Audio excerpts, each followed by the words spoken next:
अगर आप अभी अर्ली स्टेजेस में हैं अपने करियर के, तो आपको कुछ चीज़ों का ध्यान रखना चाहिए। अगर आप ऐसा करते हैं तो कॉर्पोरेट वर्ल्ड में बहुत तेज़ी से आगे ग्रो कर पाएंगे। अब मैं आज वो टिपिकल चीज़ों के बारे में बात नहीं करूँगा कि आपको टीम प्लेयर होना चाहिए, कमिटेड होना चाहिए, ट्रस्टवर्दी होना चाहिए। मीन्स ये चीज़ें तो चाहिए, पर आज इसके बियॉन्ड कुछ बात करते हैं। Right, so let's begin.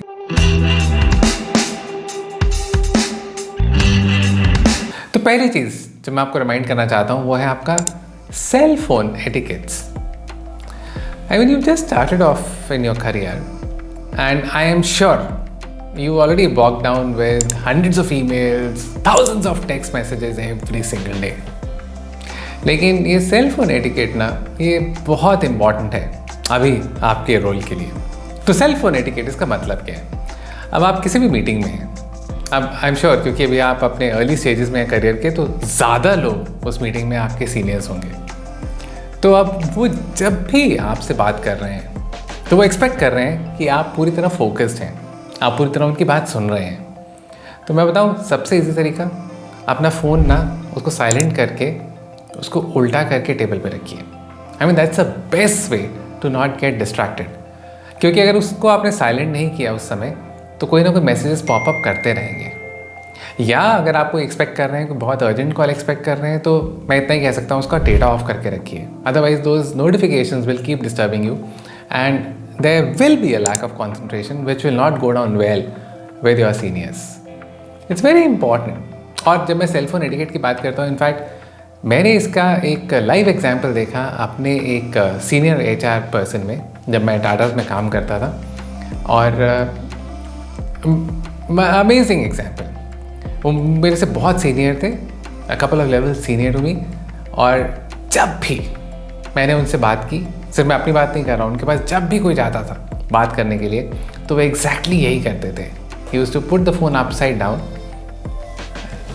And he actually gave his undivided attention to whosoever who was sitting in front of him. तो ऐसा करने से एक तो उनकी रिस्पेक्ट बढ़ती है, और वो तो मेरे बहुत सीनियर थे, तो I started respecting all the more. But you know, now you being junior and other people being senior in your organisation, the other people will start to realise that you are a person who is very committed. Actually ये cell phone etiquette भी ना कहीं आपकी commitment दर्शाता है कि जब आप मीटिंग में हैं, जब आप अपने सीनियर के साथ हैं, तो आप सिर्फ और सिर्फ उनकी बात का ध्यान कर रहे हैं उस समय। So first point which can help you grow really fast in the corporate world is to be attentive. And how can you be more attentive? By observing this cell phone etiquette. भाई, जब अपने senior के साथ हो तो cell phone उस समय नहीं देखना। Call, I mean unless it's a very urgent call, आपका पूरा साल का टारगेट उस कॉल से अचीव हो पा रहा है, उस तरह से कुछ हो रहा है तो और बात है। Otherwise I mean heavens won't fall if you put your phone on silent for 10-15 minutes. I mean right. So cell phone etiquettes, that's point number 1. Point number 2, अब ये है जब आप सुबह, स्पेशली जब सुबह आप ऑफिस एंटर करते हैं, मतलब पूरे दिन भी इसको ऑब्जर्व कर सकते हैं, लेकिन सुबह के लिए बहुत इंपॉर्टेंट है।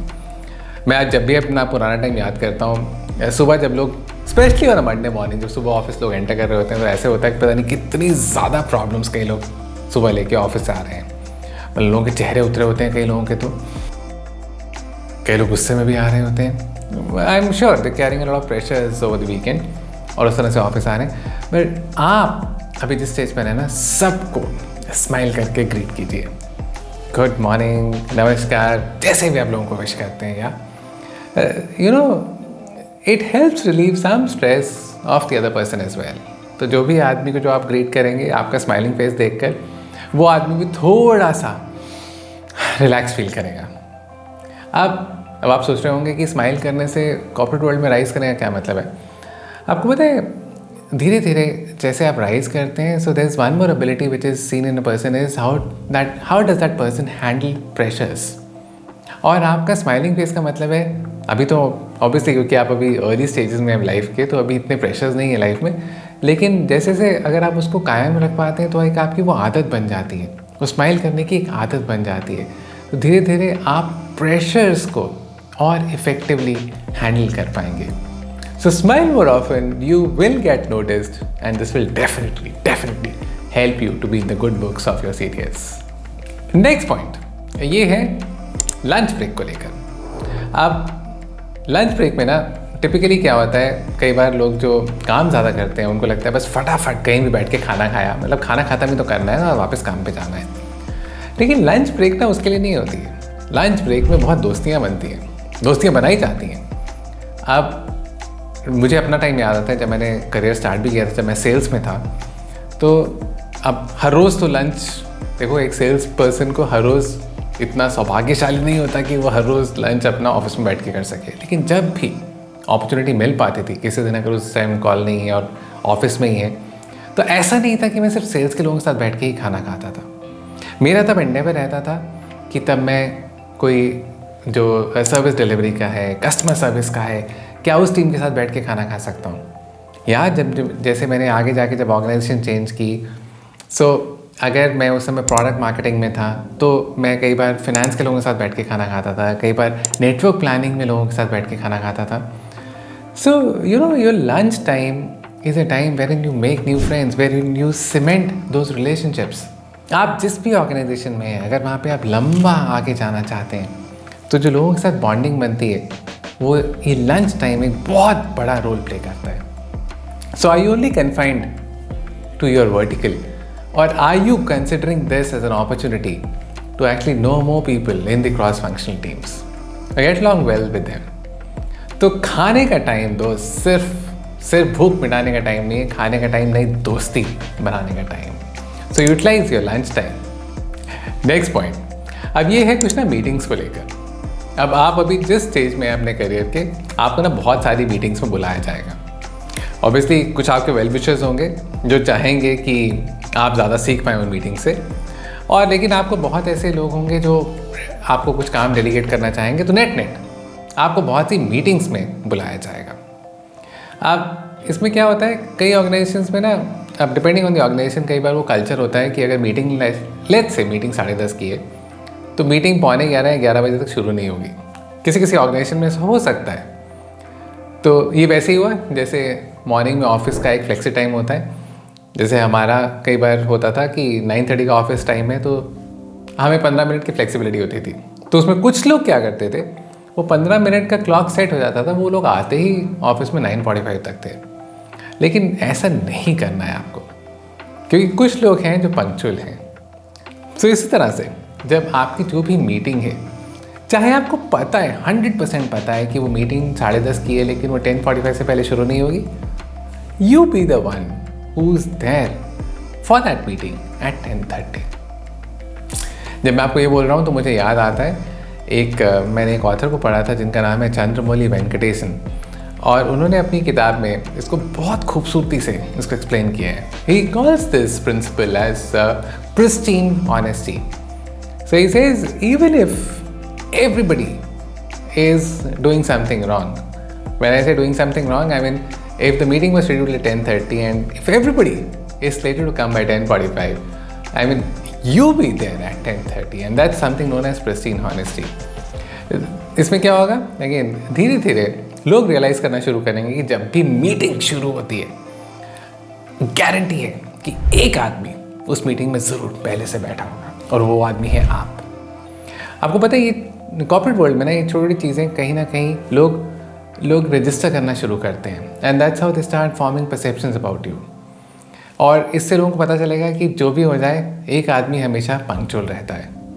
I mean some of these positive perceptions about you go a long way as you scale up the ladder in the corporate world। तो कुछ भी हो जाए दोस्त, पंक्चुअलिटी सिर्फ सुबह ऑफिस आने के लिए नहीं, पंक्चुअलिटी आपको अगर कहा गया कुछ काम करने के लिए, लोगों को पता होना चाहिए कि आप उस समय तक कर देंगे। अगर आपको उस मीटिंग में बुलाया गया तो लोगों को पता है, और कोई आए ना आए, आप उस मीटिंग में टाइम पर आएंगे।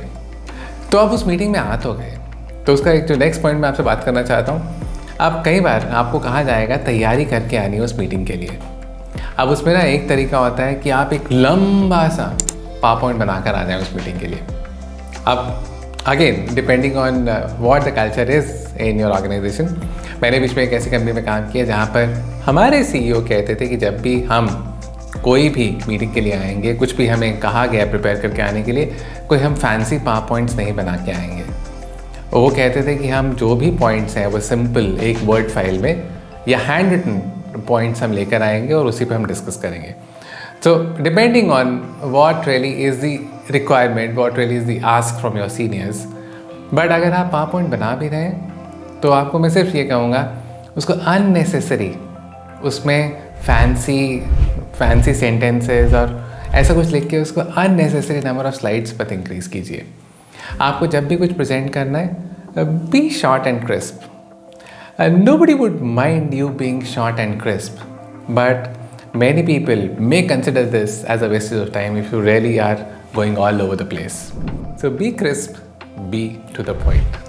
And last point, और ये मैं आपसे बात करने वाला हूँ और मैं आपसे बात कर रहा हूँ ये जानते हुए कि आप एक एवरेज एम्प्लॉय नहीं हैं, you're above average.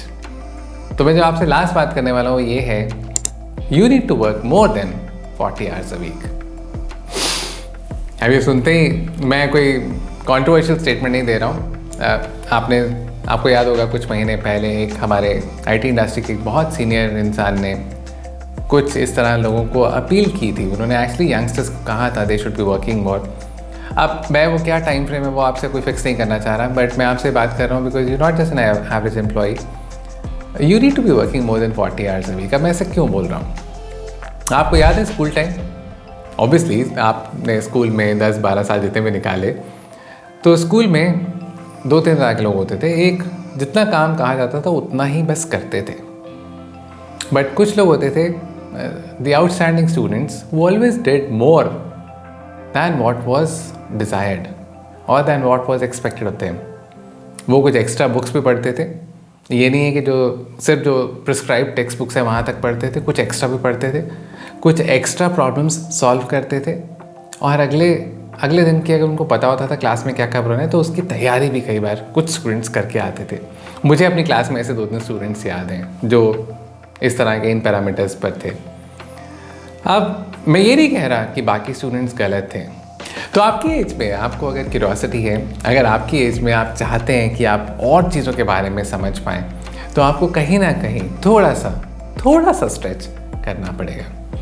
So you need to make a choice whether you want to be that average employee or you want to be an outstanding employee. At your age, you may have to stretch that wee bit extra ताकि आप चीज़ों को जल्दी grasp कर पाए. And you know these things do get noticed in your organization. तो दोस्त मैंने आज आपसे ना बहुत चीज़ों की बात की. कुछ ऐसी चीज़ें, कुछ अनकन्वेंशनल चीज़ें या जैसे सेलफोन एटिकेट और स्माइल करने की आपको बात की. तो कुछ अनकन्वेंशनल चीज़ों की भी मैंने आपसे बात की. मैंने आपको बताया खाना सिर्फ खाने के लिए नहीं खाना, खाने का टाइम यूज़ करना है, नई दोस्ती बनाने के लिए, कुछ कभी न कभी आउटिंग पे जाना है. मैंने आपसे पंक्चुअलिटी की भी बात की. कुछ बहुत ऐसे एलिमेंट्स की बात की जो आपको हेल्प कर सकती हैं अपने सीनियर्स के साथ अच्छा जेल करने के लिए. अगर आपको ये वीडियो अच्छा लगा तो अपने फ्रेंड्स के साथ शेयर ज़रूर करें. Do subscribe to the channel. That's all for today. This is Vikas Bansal signing of.